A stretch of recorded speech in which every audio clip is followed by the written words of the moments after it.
సంగారెడ్డి జిల్లా జహీరాబాద్లో కాంగ్రెస్ పార్టీ ఆధ్వర్యంలో నిర్వహించిన బైక్ ర్యాలీ కార్నర్ మీటింగ్లో పార్లమెంటు కాంగ్రెస్ అభ్యర్థి సురేష్ షెట్కార్ పాల్గొన్నారు. మాజీ మంత్రి చంద్రశేఖర్, రాష్ట్ర film development chairman Giridhar Reddy ఆధ్వర్యంలో పట్టణంలోని పస్తాపూర్ నుంచి ప్రధాన అంతర్గత దారుల్లో బైక్ ర్యాలీ నిర్వహించి ఎంపీ అభ్యర్థి సురేష్ కుమార్ షెట్కార్ మాట్లాడుతూ, కారు పార్టీ గుర్తుపై 2 సార్లు ఎంపీగా గెలిచిన బీబీ పాటిల్ ఓటమి భయంతో మూడోసారి బీజేపీ అభ్యర్థిగా బరిలో నిలిచారని సురేష్ షెట్కార్ ఆరోపణలు గుప్పించారు. హిందూ, ముస్లిం, క్రైస్తవులు సోదర భావంతో మెలిగే జహీరాబాద్ ప్రాంతంలో బీజేపీ నాయకులు మత విద్వేషాలు రెచ్చగొడుతున్నారని మండిపడ్డారు.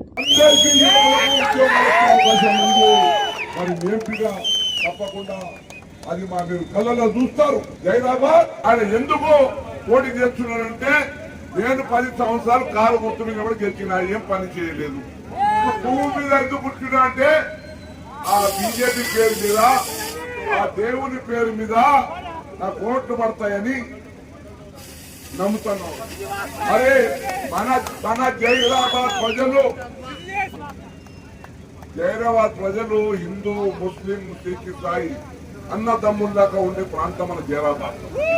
మరి అటువంటి ప్రాంతానికి ఒక కరుడు కట్టిన నాయకుడు రాజా సింగ్ మొన్న వచ్చిండు 2 రోజుల కింద. వచ్చిండా లేదా? ఎందుకు వచ్చిండు అంటే, వచ్చా మా ప్రజలకు రెచ్చగొట్టాలా అంటే మతం పేరు మీద. అది ఎంఐఎం గాని ఈ రాజాసింగ్ ఏమో తిట్టుకుంటారు, మీదే తిట్టుకోండి బాబు, కానీ మా జహీరాబాద్ లో మీకేం పని?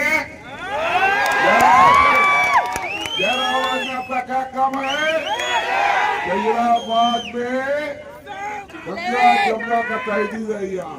तो क्रिश्चियन हो तो भाईचारा जैसा जीने का माहौल हमारे जहीराबाद का। तो बीबी पाटिल जी क्या कर रहे हैं? मजहब के नाम पे ऐसे लोगों को अल्लाह के बात करा के भटकाने की कोशिश कर रहे हैं। तो भाइयों को, मैं हिंदू भाइयों को भी गुजारिश करना चाह रहा हूँ, मुसलमान भाइयों को भी गुजारिश करना चाह रहा हूँ, क्रिश्चियन भाइयों को भी गुजारिश करना चाह रहा हूँ।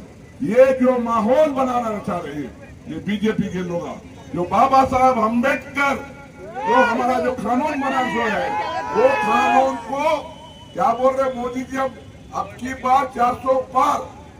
क्यों मोदी जी 400 के पार? क्यों? मतलब क्या है? कानून को बदल देना। कभी भी पूरा तेलंगाना में कांग्रेस का अड्डा है नहीं? क्या हुआ? गलती हुआ।